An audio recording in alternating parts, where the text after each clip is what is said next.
No, no, no. I'm not ready yet. Now I am ready. Am I? Am I? But yeah, I'm going to the London Eurovision Pre Party. And I'm so stressed. Like, what if instead of pressing record when I'm interviewing an artist, I just take a picture? It's gonna be so embarrassing. There we go. My look. What do you think? Is it nice? And hopefully I'm gonna meet some artists, I'm gonna interview them, and I will of course watch the show. So yeah, it's about time to go. So I just arrived at the alternate. I don't know what you can listen to because of the wind. Look at that. I'm about an hour away, but I'm gonna go and see if I can get my press pass now. My pass, it's here. My professional setup. So yeah, I'm gonna be here waiting for artists. Who will I interview?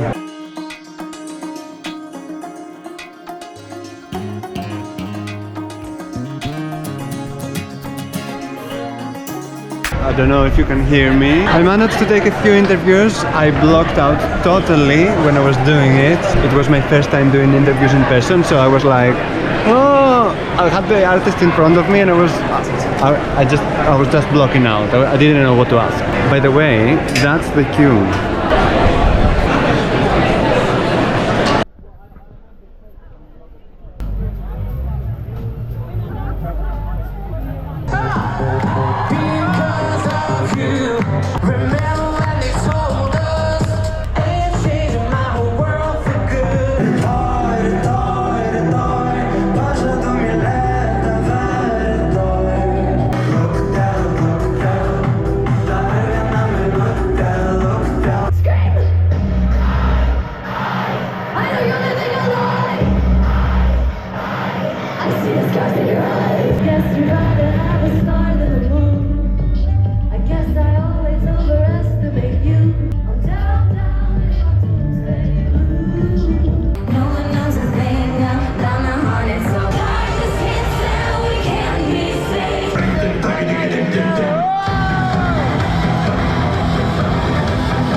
I'm done for the night, maybe for the month. It's 2:24 a.m. I'm dead. I'm gonna give you a review of the whole party tomorrow morning with my coffee. Good night for now. Good morning. Okay, it's time for the morning review. First things first. Although there were technical difficulties at the party, the show was so good that overall it made up for it. The hosts were great. They were covering all of the empty, dead moments that they had to cover so they would prepare for the next acts. The acts were amazing. Like, if you're expecting me in this review to tell you which act did bad, I cannot do that because there is not an act that did bad. They were all so good. So before I go and tell you which acts ate on the stage, I will do a review of myself as press for the first time ever. I'm not that happy with what I did. I haven't edited the interviews yet at this moment that we're talking, but I've seen a little bit of the footage. I'm not very happy because after the press room, after the press situation ended, I couldn't remember most of the things that happened, like what I said with what I talked about with the artist. I was like, what the fuck did we say in this interview, you know? So yeah, I was pretty disappointed in myself because I really like doing interviews. I mean, they're alright, I think. I'll have something to post, and by this time that we're talking, my interviews will be out on the channel, so if you haven't looked at them, go and check them out. But yeah, the press room, I wasn't prepared for that. I was prepared for the technical things that I thought I wasn't. The thing is that you are in the press room with a lot of press, and then the artists come in one by one, and first of all, they're directed to the big ones, like first of all, Wee Wee Blogs, because they were the organizers of the show. And then other big YouTube channels like ESC United, Eurovox. Then you were just waiting there without doing nothing for them to finish with all of them. And then everyone else was running to grab the artist, which is intense. And that is not exactly me, to go and like chase people and like, please come here to talk to me. And like, I don't say that it's bad, I'm saying that it's like my personality, I'm more chill, you know. But now it was like, you have to grab them and have like 3 to 5 minutes with each artist, and you'll have their people from the delegations being like, especially with Bambie, because I was also starstruck. I don't know if that's a word. Yeah, I was so happy when I saw Bambie and I had the chance to talk to them and do the interview, that even I forgot your questions. Like, I had asked you to ask me questions, I had asked you to ask me questions to ask the artist. And one of you said that you want me to ask Bambie who is the person in the portrait, which is a very nice question, in the portrait in their music video. And I blacked out. I didn't ask that. And I'm like, why? I also met Mustii. We didn't have time to do the interview because there were some technical problems with the sound checks. So artists were coming in the press room and then they were being pulled to go back to the sound checks. There were problems. But I saw Mustii and we hugged and everything. And then they were pulling him, and then he was like, can I do a video with Kostis? And they were like, no, you have to come in. So he had to go in, but he was very nice about it, and I really appreciated that he wanted to do this video. But some people, I didn't even see them in the press room. Like, I don't think Slimane or Oli Alexander even came in the press room. Also Angelina Mango.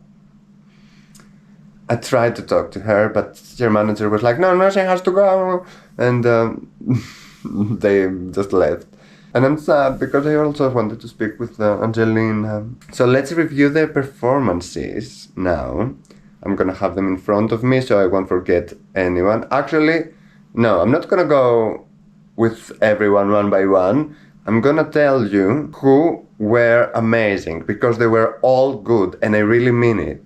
At least I haven't seen videos of the performances, but at least in the club, they all sounded good, they all were there, you know, they all performed in their best ability. Kaleen had a problem, so she was wearing a top. First of all, she was wearing a top, which was like a bra, with a jacket.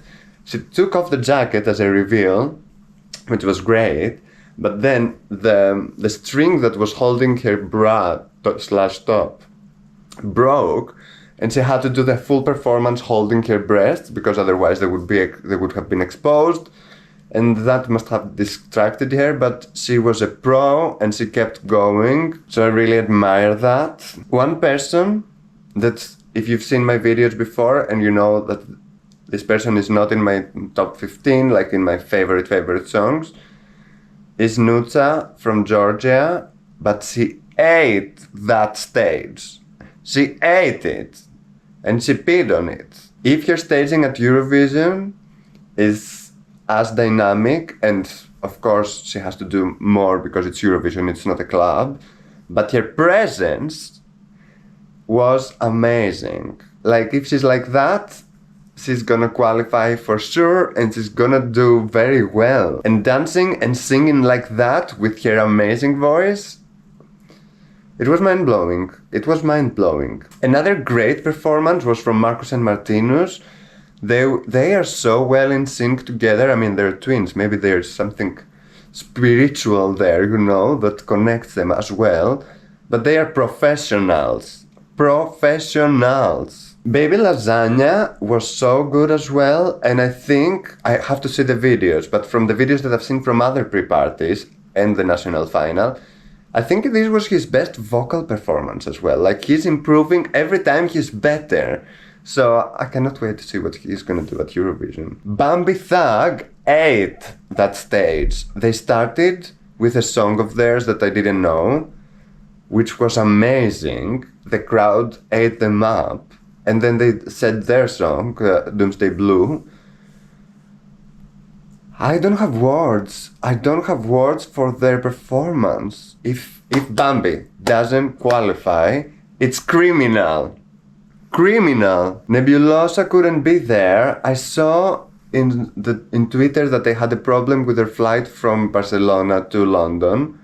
Other acts made it, so I don't know what exactly was the problem with Nebulossa. But they didn't perform at the end. Mustii was amazing. Dons, when I saw him perform live, I mean, I always loved his voice. The song wasn't one of my favorites this year, although it's good. It has to do with this year, that we have so many good songs.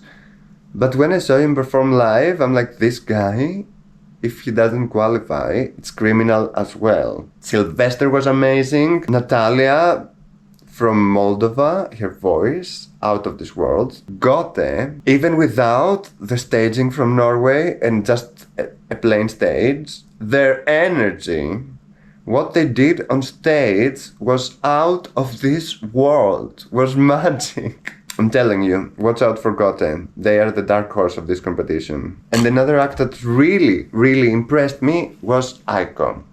Aiko, her vocals were amazing. And I say that because you know the story from the national final, that people were worried about her vocals.